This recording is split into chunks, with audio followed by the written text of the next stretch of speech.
तो दोस्तों ब्लॉकचेन क्या है ये, इसी के बारे में आज हम बात करने वाले हैं। वीडियो थोड़ा सा बड़ा है लेकिन काम का है, इसलिए जरूर देखना। तो चलिए दोस्तों बिना देरी के वीडियो को शुरू करते हैं। तो दोस्तों ब्लॉकचेन, इसके बारे में तो हम में से ज्यादातर सभी लोगों ने सुना है, और जो लोग इंटरनेट यूज करते हैं उन्होंने तो जरूर ब्लॉकचेन के बारे में सुना है, क्योंकि बिटकॉइन के बारे में किसने नहीं सुना। लेकिन ये जो ब्लॉकचेन है ये क्या है? तो दोस्तों अगर सिंपल भाषा में बताएं तो ब्लॉकचेन ब्लॉकों का चेन होता है, जहां पर एक दूसरे ब्लॉक एक साथ जुड़े रहने के लिए एक चेन का इस्तेमाल करता है। मतलब जब नया ब्लॉक बनता है तो तब पुराने वाले ब्लॉक के साथ जुड़े हुए रहने के लिए एक चेन क्रिएट होता है, जिसको आप हैश समझ सकते हैं, और यही होता है ब्लॉकचेन। और ये जो ब्लॉकचेन है ना, ये दो अलग अलग वर्ड है, एक है ब्लॉक और एक है चेन। और ये जो ब्लॉक है ना, ये एक डेटाबेस होता है जिसके अंदर डेटा स्टोर होता है डिसेंट्रलाइज तरीके से, क्योंकि हम सभी को पता है कि जो ब्लॉकचेन है ये एक डिसेंट्रलाइज टेक्नोलॉजी है जिसको कोई भी देश या फिर कोई भी नेटवर्क कंट्रोल नहीं करता, जिसकी वजह से ब्लॉक के अंदर जो डेटा स्टोर होता है वो भी डिसेंट्रलाइज होता है। मतलब ब्लॉक के अंदर डेटा स्टोर होता है, और जब ब्लॉक डेटा फुल हो जाता है, ब्लॉक का डेटा भर जाता है, तो एक नया ब्लॉक क्रिएट होता है और एक चेन भी क्रिएट होता है पुराने वाले ब्लॉक के साथ जुड़े हुए रहने के लिए, और इन दोनों को मिलाकर ही बनता है ब्लॉकचेन। और ये जो ब्लॉकचेन है इसको पहली बार 1991 में सबके सामने रखा गया था, लेकिन उस टाइम ब्लॉकचेन के ऊपर ज्यादातर इंप्लीमेंट नहीं किया गया। उस टाइम हम ब्लॉकचेन को टाइम स्टंपिंग के लिए यूज करते थे, उस टाइम ब्लॉकचेन के ऊपर इंप्लीमेंट नहीं किया गया, और ज्यादातर लोग ही ब्लॉकचेन को यूज नहीं करते थे। और एक्चुअली ब्लॉकचेन के ऊपर इंप्लीमेंट हुआ 2008 में, जब सातोशी नाकामोटो ने बिटकॉइन को बनाया ब्लॉकचेन के ऊपर। उस टाइम एक्चुअली ब्लॉकचेन के ऊपर इंप्लीमेंट हुआ, और उसके बाद से मानो ब्लॉकचेन टेक्नोलॉजी में बूम आ गया, और उसके बाद से ही media, school, college, business company सभी लोग धीरे धीरे ब्लॉकचेन का यूज करना शुरू कर दिए। और ये जो ब्लॉकचेन है ना, इसमें जो ब्लॉक है ना, उसमें 3 तरीके की चीजें स्टोर होता है। कैसे 3 तरीके की चीजें? तो दोस्तों पहला जो चीज जो ब्लॉक के अंदर स्टोर होता है वो होता है ब्लॉक का रेलेवेंट डेटा, क्योंकि ब्लॉक एक डेटाबेस है, सो उसके अंदर डेटा स्टोर होता है। अब कैसा डेटा स्टोर होता है ये डिपेंड करता है ब्लॉक के ऊपर कि ब्लॉक को किस काम के लिए बनाया गया है। समझे कि अगर बिटकॉइन का ब्लॉक है तो उस ब्लॉक के अंदर बिटकॉइन के जो ट्रांजैक्शन के जो डेटा होता है वो उस ब्लॉक के अंदर स्टोर होगा, कि किसने बिटकॉइन ट्रांसफर किए, कितने बिटकॉइन ट्रांसफर किए, और किसको बिटकॉइन ट्रांसफर किए। तो ये सारा जो डेटा है वो उस ब्लॉक के अंदर स्टोर होगा। मतलब ब्लॉक के अंदर डेटा स्टोर होता है, और कैसा डेटा स्टोर होता है ये ब्लॉक के ऊपर डिपेंड करता है। और ब्लॉक में जो पहला चीज स्टोर होता है वो ब्लॉक का रेलेवेंट डेटा ही होता है, और दूसरा जो चीज जो ब्लॉक के अंदर स्टोर होता है वो होता है ब्लॉक का करंट हैश। हैश को आप ब्लॉक का फिंगरप्रिंट भी समझ सकते हैं, जिससे ब्लॉक का पहचान होता है, जिससे ब्लॉक को ढूंढने में बहुत ही आसानी होता है। और ये जो करंट हैश है ना, ये ब्लॉक में जब भी चेंजेस होता है तो ये करंट हैश भी चेंज होता है। मतलब ब्लॉक में अगर छोटा सा चेंज होता है तो ब्लॉक का करंट हैश चेंज हो जाता है।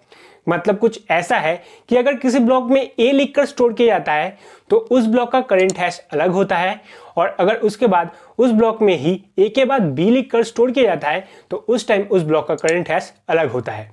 अच्छा, मतलब जब भी ब्लॉक में छोटा सा चेंज किया जाएगा तो उस टाइम ब्लॉक का करंट हैश चेंज हो जाएगा। और ब्लॉक का तीसरा जो चीज है जो ब्लॉक के अंदर स्टोर होता है वो होता है प्रीवियस ब्लॉक का हैश। जो पुराने वाला ब्लॉक है, जिसका जो लास्ट करंट हैश है, जब ब्लॉक फुल हो गया था उसके बाद उसमें कोई चेंजेस नहीं है, तो उसका जो लास्ट करंट हैश है तो वो आगे वाले ब्लॉक के प्रीवियस ब्लॉक के हैश के जगह पर आके स्टोर हो जाता है। और मैंने आपको कहा था ना कि जो चेन है उसको आप हैश समझ सकते हैं, तो वो यही है, क्योंकि जब पुराने ब्लॉक का हैश नए वाले ब्लॉक में आता है तो वही एक चेन क्रिएट करता है, जिसकी वजह से जो ब्लॉक है वो जुड़े हुए रहते हैं, और जब ब्लॉक फुल हो जाता है तो वो पुराने वाले ब्लॉक से जाके जुड़ जाता है। और ब्लॉकचेन ऐसे ही काम करता रहता है, एक के बाद एक ब्लॉक बनता रहता है और काम होता रहता है। और हर ब्लॉक में प्रीवियस हैश और करंट हैश होता है। मतलब ऐसा है कि जो ए ब्लॉक है उसका जो करंट हैश है वो उसके आगे वाले ब्लॉक के प्रीवियस हैश के जगह पर स्टोर होता है, मतलब बी ब्लॉक के, और बी ब्लॉक का जो करंट हैश है वो उसके आगे वाले ब्लॉक के मतलब सी ब्लॉक के प्रीवियस हैश के जगह पर स्टोर होता है। और ऐसे ही एक के बाद एक ब्लॉक बनता रहता है। लेकिन जो पहला ब्लॉक होता है जिसके पहले और कोई ब्लॉक नहीं बने, जैसे कि बिटकॉइन का ब्लॉक जिसको सातोशी नाकामोटो ने स्टोर किया था, तो वो जो ब्लॉक होते हैं उसके प्रीवियस ब्लॉक के हैश ये जो जगह होता है ना उस जगह पर ब्लैंक रहता है, क्योंकि उसके आगे और कोई ब्लॉक बने ही नहीं है। और इसलिए वो जो ब्लॉक होते हैं उनको हम जेनेसिस ब्लॉक कहते हैं, क्योंकि वही होता है पहला ब्लॉक। और उसके बाद से जितने ब्लॉक बनते हैं उन सारे ब्लॉक में करंट हैश और प्रीवियस हैश होता है और ऐसे एक के बाद एक ब्लॉक बनता रहता है। और ये जो ब्लॉकचेन टेक्नोलॉजी है ये एक डिसेंट्रलाइज्ड टेक्नोलॉजी है जिसको कोई भी देश या फिर कोई भी नेटवर्क कंट्रोल नहीं करता। और जो ब्लॉकचेन है उसमें जितने भी यूजर होते हैं उन सारे यूजर के पास दो तरीके के की होते हैं, एक है प्राइवेट की और एक है पब्लिक की। इन दोनों का क्या काम है ये मैं आपको थोड़ी देर बाद में बताता हूँ, लेकिन उससे पहले ये बताता हूँ कि जो ब्लॉकचेन है ये एक्चुअली काम कैसे करता है। क्योंकि ब्लॉकचेन तो यही है जो मैंने आपको बता दिया कि ब्लॉकचेन क्या है, लेकिन एक्चुअली ब्लॉकचेन काम कैसे करता है ये मैं आप लोगों को अब बताता हूँ। तो दोस्तों ब्लॉकचेन डिसेंट्रलाइज तरीके से काम करता है और ब्लॉकचेन को हम बहुत कामों में यूज करते हैं, जैसे कि अपने डेटा को सिक्योर रखने के लिए, पेमेंट को सिक्योरली करने के लिए हम ब्लॉकचेन का यूज करते हैं और भी बहुत कामों के लिए हम ब्लॉकचेन का यूज करते हैं। और मैं आप लोगों को पेमेंट मेथड से समझाता हूं कि जो ब्लॉकचेन है ये कैसे काम करता है। तो दोस्तों ब्लॉकचेन में हम जो पेमेंट और ट्रांजैक्शन करते हैं और नेट बैंकिंग में हम जो पेमेंट ट्रांजैक्शन करते हैं ना, दोनों लगभग सेम ही होते हैं, दोनों में उतना ज़्यादा फर्क नहीं है। फर्क बस इतना है कि नेट बैंकिंग जो हम करते हैं ना उसमें हम थर्ड पार्टी के थ्रू पेमेंट करते हैं, बैंक के थ्रू पेमेंट करते हैं, लेकिन ब्लॉकचेन में हम जो पेमेंट करते हैं उसमें हम किसी भी थर्ड पार्टी के थ्रू पेमेंट नहीं करते हैं, उस टाइम हम खुद पेमेंट करते हैं। और ब्लॉकचेन में जो पेमेंट होता है वो P2P माध्यम से होता है, मतलब पीयर टू पीयर, या फिर आप समझ सकते हैं कि यूजर टू यूजर, जहां पर यूजर दूसरे यूजर को पेमेंट करता है जिसके बीच में कोई भी नहीं आता। लेकिन नेट बैंकिंग में बैंक के थ्रू पेमेंट होता है जहां पर बैंक टू बैंक पेमेंट होता है और बैंक जो पेमेंट करता है उसको बैंक ही वेरीफाई करता है कि जो पेमेंट या फिर जो ट्रांजैक्शन हो रहा है तो उस अकाउंट में उतने पैसे हैं जितना ट्रांसफर वो कर रहा है, और ट्रांसफर वेरीफाई होने के बाद बैंक उस ट्रांसफर को सक्सेसफुल कर देता है। और ठीक ऐसे ही जो ब्लॉकचेन है ना उसमें भी ट्रांसफर को वेरीफाई किया जाता है कि उस अकाउंट में उतने पैसे हैं जितना वो ट्रांसफर कर रहा है ये जानने के लिए, और वेरीफाई होने के बाद उस ट्रांसफर को सक्सेसफुल कर दिया जाता है अगर ट्रांसफर का वेरीफाई वैलिड होता है तो। और जो बैंक होता है वो जो पेमेंट करता है उसका डेटा बैंक के पास स्टोर रहता है और उसका ओनर बैंक खुद होता है। लेकिन ब्लॉकचेन में हम जो पेमेंट करते हैं उसका डेटा ब्लॉक के अंदर स्टोर होता है और उसका ओनर सभी लोग होते हैं। और ब्लॉकचेन इस जगह पर थोड़ा और काम करता है कि ब्लॉकचेन में हम जो डेटा स्टोर करते हैं उस डेटा का ब्लॉकचेन कॉपी करता है और उस ब्लॉक में जितने भी कंप्यूटर, जितने भी डिवाइसेस लिंक्ड होते हैं, कंप्यूटर, लैपटॉप, मोबाइल, उन सारे डिवाइसों में उस डेटा का कॉपी भेज दिया जाता है।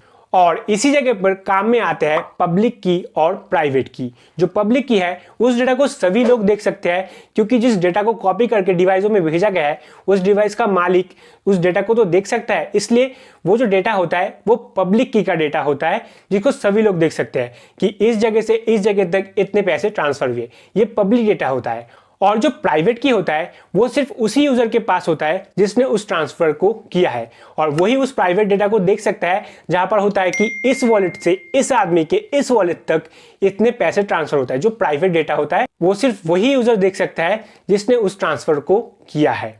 और ब्लॉक में जितने भी डेटा स्टोर किया जाता है उस डेटा का कॉपी करके सारे डिवाइसों में भेज दिया जाता है। किस लिए? कि कभी भी अगर किसी भी टाइम किसी भी ब्लॉक में इनवैलिड चेंजेस किए जाते हैं, जो चेंजेस वैलिड नहीं है, तो उस टाइम ब्लॉक जब खुद को अपडेट करेगा तो तब पता चल जाएगा, क्योंकि जो डिवाइसों का डेटा है और जो ब्लॉक का डेटा है वो मैच नहीं करेगा, इसलिए बहुत ही आसानी से पता चल जाएगा कि ब्लॉक में चेंजेस हुए हैं जो इनवैलिड है। और इसीलिए ये किया जाता है, जो एक सिक्योरिटी है।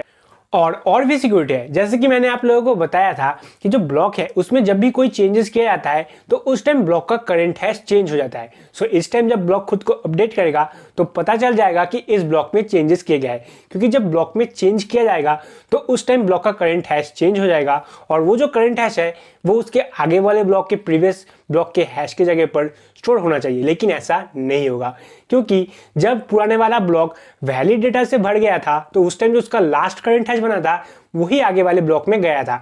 लेकिन जब बाद में किसी ने इनवैलिड चेंजेस किया है ब्लॉक में तो उस टाइम जो नया करंट हैश बना है वो आगे वाले ब्लॉक में नहीं जाएगा। और इसीलिए और भी आसानी से पता चल जाएगा कि किस ब्लॉक में चेंजेस किए गए हैं और किसने किया है।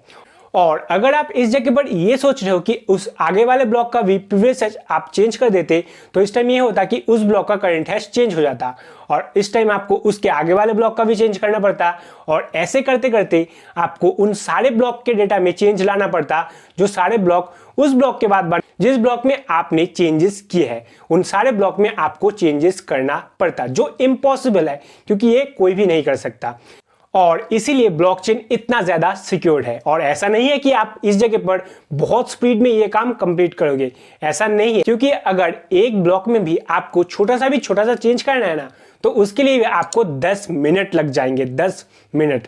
और इसी जगह पर सबसे बड़ा मुसीबत आ जाता है। क्यों?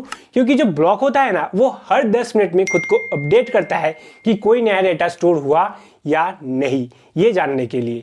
और इसी जगह पर जब आपको एक ब्लॉक चेंज करने के लिए ही 10 मिनट लग जाएंगे तो आप दूसरे ब्लॉक को कब चेंज करोगे, है ना। और इसीलिए बहुत ही आसानी से पता चल जाएगा कि किसने ब्लॉक में चेंजेस किए हैं और कौन से ब्लॉक में चेंजेस किए गए हैं। और इसीलिए ब्लॉकचेन इतना ज्यादा सिक्योर्ड है। और ऐसा भी नहीं है कि आप ब्लॉक में कोई भी डेटा स्टोर कर दो, ठीक है, ऐसा नहीं है। आप अगर ब्लॉक में कोई भी चेंजेस लाना चाहते हो तो उसके लिए हर ब्लॉक यूजर के पास एक वोट मैसेज आएगा और उस टाइम अगर मैक्सिमम वोट मैसेज आपके तरफ होते हैं तो ही आप ब्लॉक में वो चेंजेस कर पाओगे, वरना नहीं कर पाओगे। और इसीलिए हम ब्लॉकचेन का यूज करते हैं क्योंकि ये इतना ज्यादा सिक्योर है और इसमें सिक्योरिटी लेवल बहुत सारे हैं, ठीक है। सो आई होप कि आपको इसके बारे में पता चल चुका है। और ये जो ब्लॉकचेन है ना ये ऐसे ही काम करता है, इसका काम करने का तरीका यही है। और मैंने आप लोगों को पेमेंट मेथड से समझा है कि ब्लॉकचेन कैसे काम करता है, लेकिन ये दूसरे जो मेथड है जैसे कि डेटा सिक्योर्ड वो सारे भी सेम ही है, बस उस जगह पर पेमेंट का जो डेटा है वो नहीं आएगा, उस जगह पर एकदम डायरेक्ट जो डेटा स्टोरेज है वो ऐसे शुरू हो जाएगा, पेमेंट मेथड नहीं आएगा। सो आई होप कि आप लोग इसके बारे में समझ चुके हैं। और मैं आप लोगों को ये भी बता दूं कि ये जो ब्लॉकचेन टेक्नोलॉजी है ना ये जितना भी सिक्योर हो ये फ्री टेक्नोलॉजी नहीं है, इसलिए जो ब्लॉकचेन है उसमें एक टाइम में बस लिमिटेड काम ही किया जा सकता है और इसलिए ब्लॉकचेन फ्री नहीं है, ये मैं आप लोगों को बता देता हूं। सो आई होप कि आप लोगों को ब्लॉकचेन के बारे में पता चल चुका है, जो ब्लॉकचेन है वो क्या है, ब्लॉकचेन कैसे काम करता है, इसके बारे में आप लोगों को पता चल चुका है। तो अगर आपको ये वीडियो पसंद आया तो वीडियो को लाइक करना, शेयर करना और अगर हमारे चैनल में न्यू है तो चैनल को सब्सक्राइब करना और बेल आइकन बटन को प्रेस करना। तो मिलते हैं अपने नेक्स्ट वीडियो में, तब तक के लिए सुखी रहिए, स्वस्थ रहिए।